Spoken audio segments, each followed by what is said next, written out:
Dans cette vidéo, nous allons voir comment utiliser la méthode de substitution pour résoudre des intégrales. Pour l'exemple de gauche, donc j'ai l'intégrale d'une parenthèse au cube fois une autre parenthèse.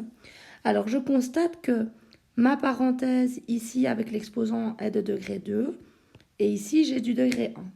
Alors je vais procéder de cette manière.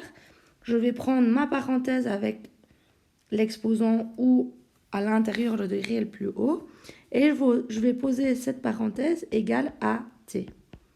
Alors le but de l'exercice, ça va être de changer, de cette méthode plutôt, ça va être de changer tous les x en t. Alors pour ça, je vais calculer ce que vaut dt. Alors je peux retenir, pour avoir plus facile, que pour passer de t à dt, je vais appliquer la dérivée. Et donc je vais appliquer la dérivée de l'autre côté également. Alors quand je vais dériver, je vais obtenir 2x moins 6.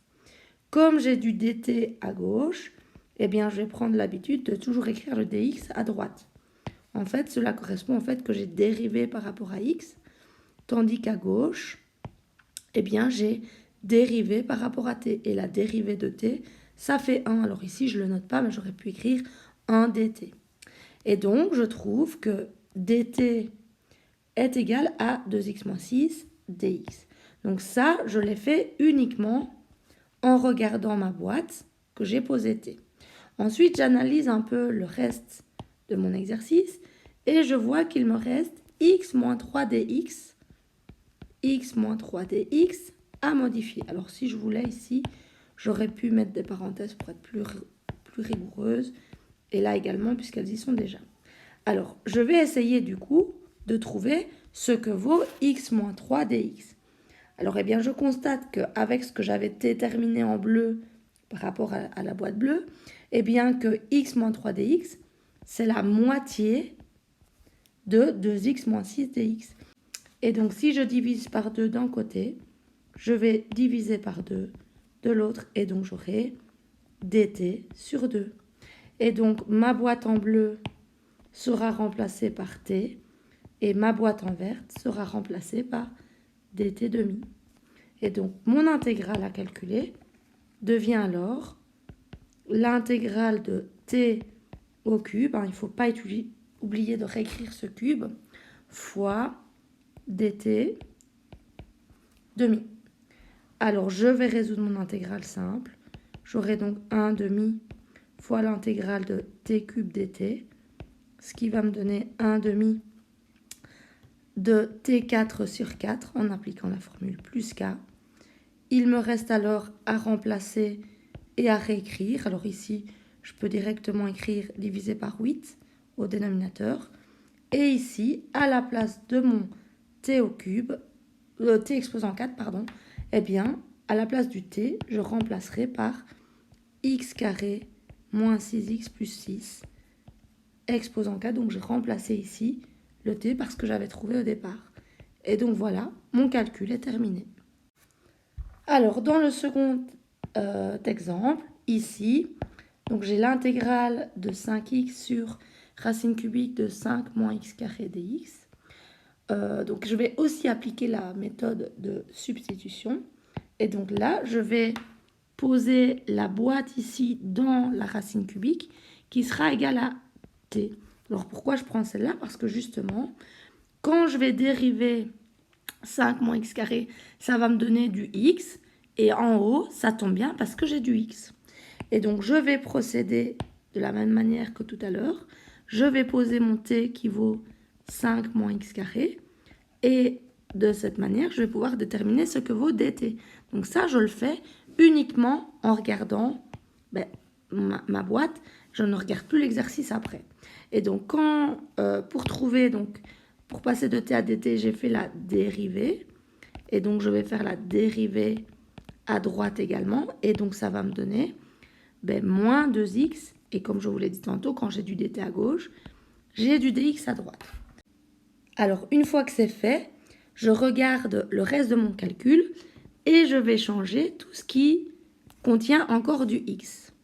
Et donc, il me reste encore à changer du 5x dx. Alors, si je veux me faciliter la vie, ce que j'aurais pu faire dès le départ, c'est à la place de garder le 5 dans l'intégrale, c'est le mettre devant. De cette manière, il ne me restait plus que dans la parenthèse verte du x dx à changer. Et donc, grâce à ce que j'ai écrit en bleu, je vais essayer de trouver ce que vaut x dx. Alors, je constate que pour passer de moins 2x dx à x dx, j'ai divisé par moins 2. Et donc, si je le fais d'un côté, je dois le faire de l'autre. Et donc, j'aurai du dt divisé par moins 2. Ensuite, mon calcul devient égal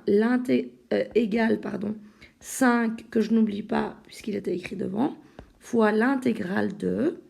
Alors, en dessous, j'aurai du racine cubique de t. Et au-dessus, toute cette grande bulle-là, je préfère la noter à la fin. D'accord? C'est pour une question de facilité. Et donc ici, c'est comme si j'avais du 1 fois cette bulle verte.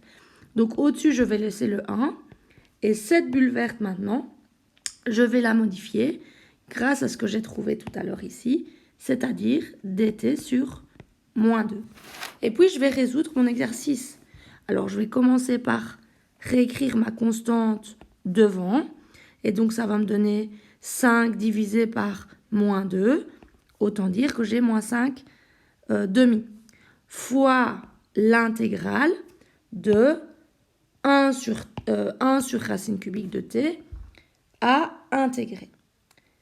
Et donc, qu'est-ce qui va se passer? La méthode, normalement, vous la connaissez. Je vais d'abord procéder à changer la racine cubique avec un exposant. Alors, racine cubique de t, c'est comme si j'avais t exposant entière. Et ensuite, comme c'est au dénominateur, je vais le remonter. Et donc, ça va me donner t exposant moins 1 tiers. Donc là, je n'ai pas encore fait l'intégrale. J'ai juste simplement modifié l'écriture de la racine cubique. Et donc, ça va me donner moins 5 demi fois, et là, j'applique la formule de l'intégrale, c'est-à-dire t exposant moins 1 tiers plus 1 sur moins 1 tiers plus 1 plus k. Et puis, je vais procéder à la résolution d'exercice. Donc, je vais résoudre et réécrire ça plus correctement. Alors ici, je vois bien que moins 1 tiers plus 1, ça fait 2 tiers. Donc, pareil en dessous. Moins 1 tiers plus 1, ça fait 2 tiers. Alors, quand je divise par une fraction, donc divisé par 2 tiers, ça reviendrait au même d'écrire fois 3 demi. Donc, divisé par une fraction, ça revient au même que faire fois l'inverse. Et ensuite, ici, je vais remplacer mon t exposant 2 tiers. C'est comme si j'avais t exposant 2 avec une racine cubique. Et puis, dernière étape, je vais calculer et réécrire donc moins 5 demi fois 3 demi fois, et alors, il me reste à modifier le t parce que j'avais posé dès le début. Et donc, je trouverai racine cubique de 5 moins x au carré qui est au carré. Et voilà, mon exercice est terminé.